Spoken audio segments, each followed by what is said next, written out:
Indian army. गट्टू, चिंकी और उसके दोस्त छत पर इकट्ठा हुए थे। कब आएंगे? अरे आते होंगे, आएंगे और पलक झपकते ही गायब हो जाएंगे। वो देख आ गए। यह सुनकर गट्टू चिल्लाने लगता है, आ गए, आ गए। मम्मी पापा छत पर भागते हुए आते हैं।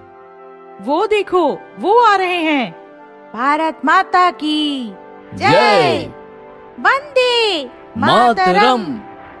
राफेल विमानों की आवाज आसमान में गूंज रही थी। 5 विमानों की एक टुकड़ी हवा को चीरती हुई शान से आ रही थी। राफेल विमानों को देखकर सब सैल्यूट करते हैं। पलक झपकते ही एक एक राफेल विमान हवा को चीरता हुआ दूर चला जाता है। चलो, आ गए राफेल। राफेल से हमारे देश की ताकत कई गुना बढ़ जाएगी। अब हमारे जवान दुश्मनों को मुंह तोड़ जवाब देंगे। अंकल, राफेल नहीं आते तो हमारा क्या होता? ऐसा नहीं है बेटा। माना कि राफेल आने से हमारी ताकत कई गुना बढ़ गई है, पर राफेल बस एक लड़वैया विमान है। हमारी असली ताकत है हमारे नौजवान, जो सरहद पर दिन रात पहरा देते हैं और हमारी रक्षा करते हैं। पापा, कितनी मुश्किलों का सामना करना पड़ता होगा ना हमारे जवानों को। मुश्किलें ही मुश्किलें होती हैं।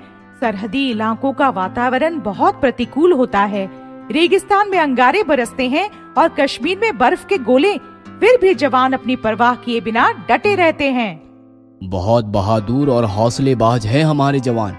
उनके बुलंद हौसले और बहादुरी से ही तो हम कारगिल जैसे युद्ध में विजयी हुए। हमारे जवान इतने बहादुर हैं कि दुनिया कांपती है इंडियन आर्मी से और हमारे जवानों को सम्मान भी देती है।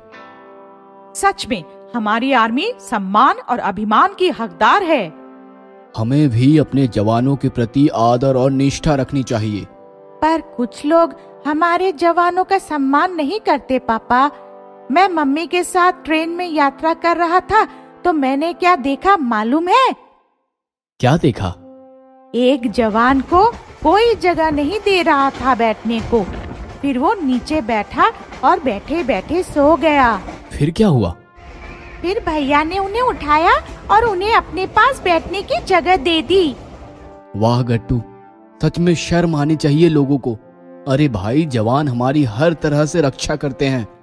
जब हमारे शहर में बाढ़ आई थी और शहर पानी में डूब गया था तो जवान ही आए थे हमें पानी से बचाने।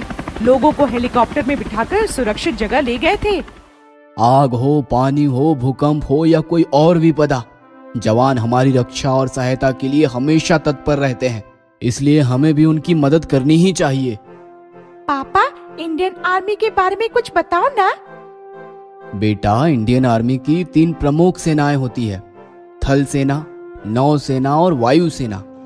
थल सेना जमीन पर रहकर हमारी रक्षा करती है, नौ सेना समुद्री इलाका सिक्योर करती है और वायु सेना आसमान। और ये इसलिए क्योंकि शत्रु राष्ट्र का सैन्य हो या आतंकवादी, हमला कहीं से भी कर सकते हैं। इसलिए भूमि, जल और आकाश सब पर कड़ी नजर रखती है हमारी इंडियन आर्मी। आर्मी की ट्रेनिंग भी तो काफी कठिन होती है।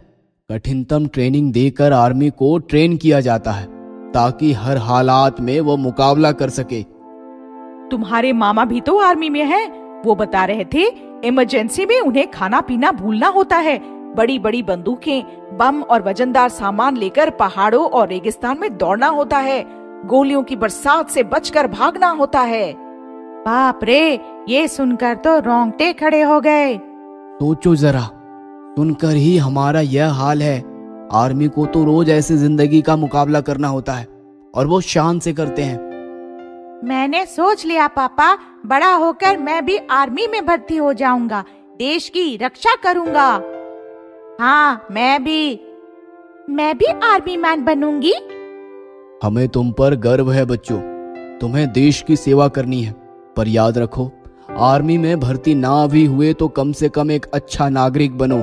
देश से प्रेम करो, सजग रहो और आर्मी का सम्मान करो। एक सजग और आदर्श नागरिक एक सैनिक के बराबर होता है।